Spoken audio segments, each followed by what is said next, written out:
but I'm actually waiting on results for a revolutionary staging system. Could be a huge breakthrough in cancer research. Add it to the queue. You'll be able to apply for funding in about a year. My children don't have a year. Well, thank you so much for taking the time this morning. I thoroughly enjoyed getting to see Audrey's children. It was so fascinating to me, her fortitude and her resilience. I actually couldn't believe that I wasn't more familiar with Dr. Audrey Evans or her story, since it is rooted in truth. So maybe talk to me a little bit about this incredible woman.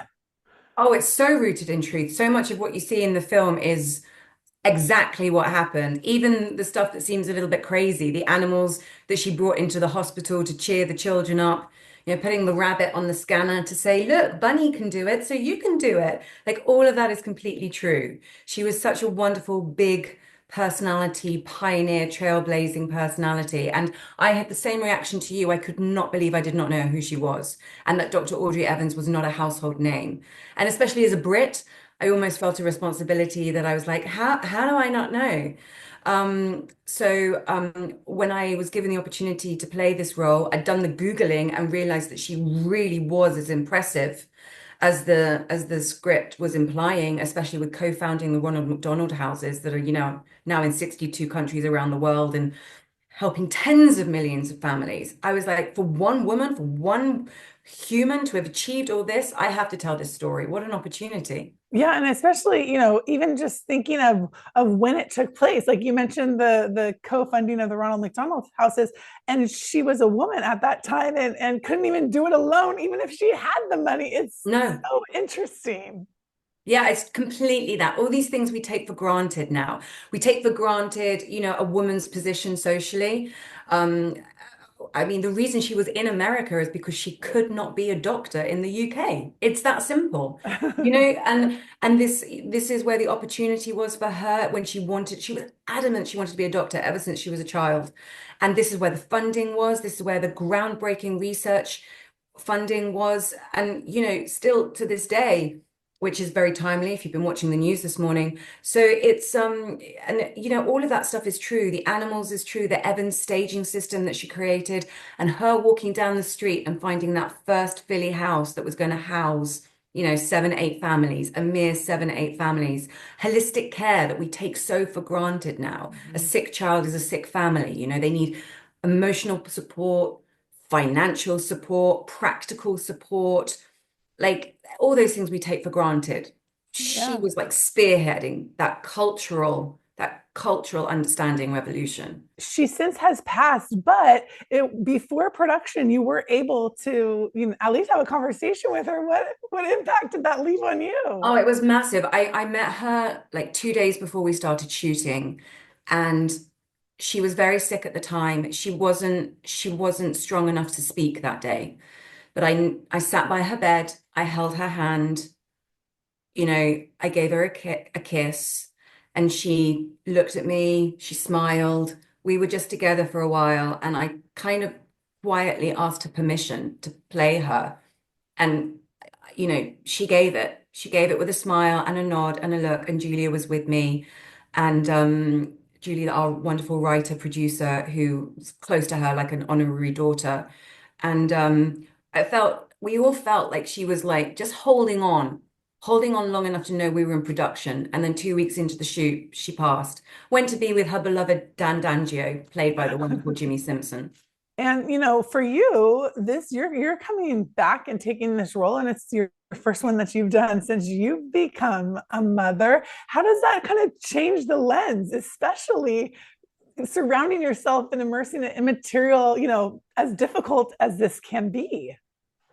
When you become a working mom, I think a lot of your viewers, listeners will understand this. Obviously, it's like the rules change for yourself of what is worth taking me away from my child.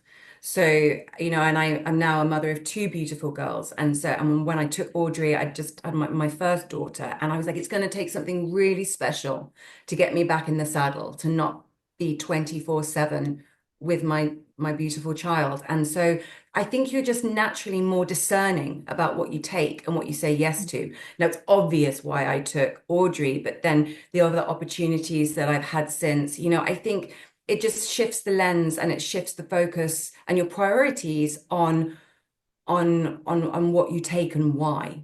And I mean, I genuinely believe becoming a mother has made me a fuller, more textured actress. Definitely, I do. It's had that effect on me personally. But you know, Audrey didn't have children. She said, the kids are my children, which I just find amazing that a woman dedicated herself to life when she had not the children's lives, when she had not had that immediate maternal experience. But she was like, I don't need to do that. These are my children. These hundreds of thousands of children that she treated over decades and decades of her career. She's like, these are my kids. Hence the title of the film. In a way, that was her sacrifice. We sacrifice as moms every day, but she did it 100%. for the greater good, which is For the kind greater of more good, that yeah. ultimate sacrifice, right? Well, the thing that I loved about her is that she was willing to take risks. They talk in the movie about the fine line between being reckless or, you know, doing greatness type of a thing. All of us in all of our careers and even in just life can relate to times when we've had to like take a bold step, or we might have done something that borderline reckless, but it turned out amazing. For you, is there something that immediately comes to mind? In what I've done with my life. Yeah. Or a time where there was a big decision and you were like, Oh yeah, but I think it's exactly what you say. I think if you're a working parent, not even just a mom, you know, let's not be sexist about it. I think if you're a working parent, you literally have that conversation with yourself every day. So yeah, but it is about as Clancy Brown says so beautifully, as you say, as C. Everett Koop in the movie, he says, find the line, Audrey, find the line. And I think that's like in what we fight for. You know, the world can be quite a scary place now when we turn on our news. It's like we have to find our passion, find what we believe in, but maybe not do it in such an aggressive way. Take a leap out of Audrey's book. It's like we don't need to be aggressive, we don't need to be enemies about this.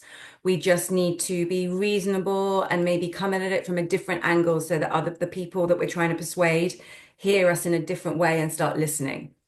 Audrey was very good at not coming in too hot and heavy and too aggressive.